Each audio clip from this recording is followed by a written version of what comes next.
Inihayag ni Agriculture Secretary Manny Piñol ang ipagkakaloob na tulong sa sektor ng agrikultura dahil sa pinsalang dulot ng pagbaha dahil sa patuloy na ulan dulot ng tail end of a cold front sa ilang bahagi ng Visayas at Mindanao. Ang detalye sa ulat ni Julius de Samburon mula sa Davao City. Live, Julius.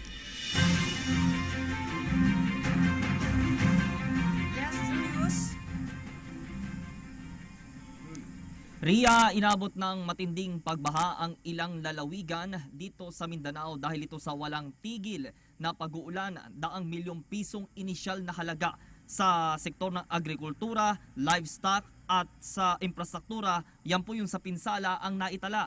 Tugon naman ng Department of Agriculture dito ang rehab seeds, gayon din ang isang loan program. Narito ang aking report. Isinailalim na sa state of calamity ang Compostela Valley matapos ang sunod-sunod na pag-uulan bunsod ang tail end of the cold front at pagragasa ng baha sa probinsya. Ilan sa mga nakaranas nito ang mga barangay na sakop ng bayan ng Compostela na Bunturan, Laak, Maragusan, Nubataan at Mawab.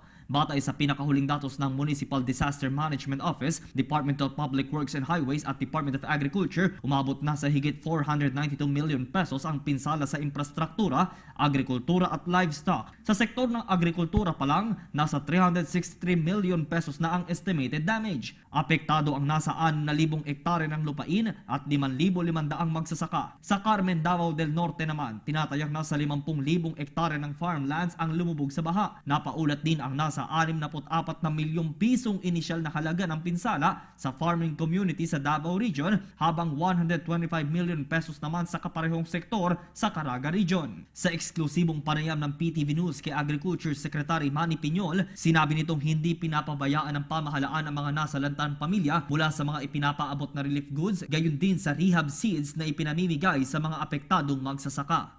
Pero ang binabantayan namin, yung forecast ng Pag-asa.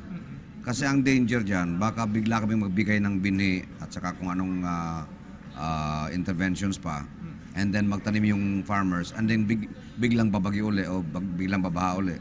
Para naman hindi ma-damage yung aming itutulong sa mga farmers. Gayunman, nakaisip din ng iba pang paraan si Piñol para sa agarang ayuda at makabangon ng sektor. Sa papasok na linggo, katapusan ng Enero, nakatakdang pirmahan ni Secretary Piñol ang Survival Recovery o SURE Loan Program for affected farmers ng pagbaha sa Mindanao, matapos maisumite sa kanya ni Agricultural Credit Policy Council Head Jocelyn Badiola ang blueprint ng programa. Meron po kaming available na 150 million right away.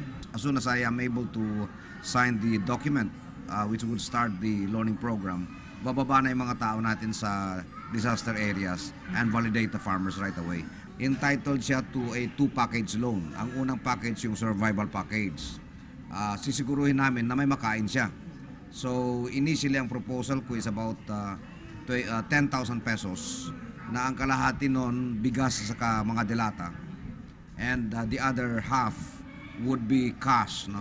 Pangtawid gutom. And then the other package would be yung uutangin niya na pwede niya ibili ng abono at saka farm inputs. At kaakibat niyan, magbibigay ang DA ng seeds at saka pananim, no? And even equipment. Ito pong loan na ito ay interest-free, no collateral, payable in 2 years. Tulong po ito ng Pangulong Duterte sa ating mga magsasaka at mangingisda na tinamaan ng sakuna. But ang problema rito, we cannot go back. Hindi namin pwede sabihin na pati yung tinamaan ng lawin ay i-include namin, pati yung tinamaan ng Nina, because we will have difficulty in validating.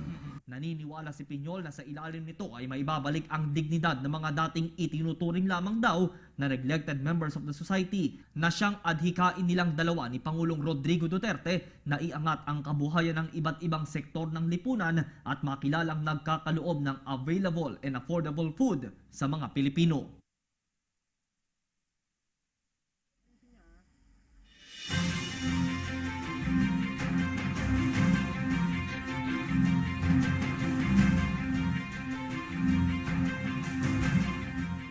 sa kanya namang pag-iikot, hinikayat din naman ni Secretary Piñol ang mga local chief executives na pasok sa Davao Agusan River na i-revive o buhayin ang Davao Agusan River Basin Development Council at bumuo po ng long-term solution para maibsan na itong nararanasang pagbaha sa Davao Region, gayon din sa Caraga Region. Kasama si RJ Guevara live mula dito sa Davao City para sa PTV News. Julius Desamboron. Maraming salamat, Julius Desamboron.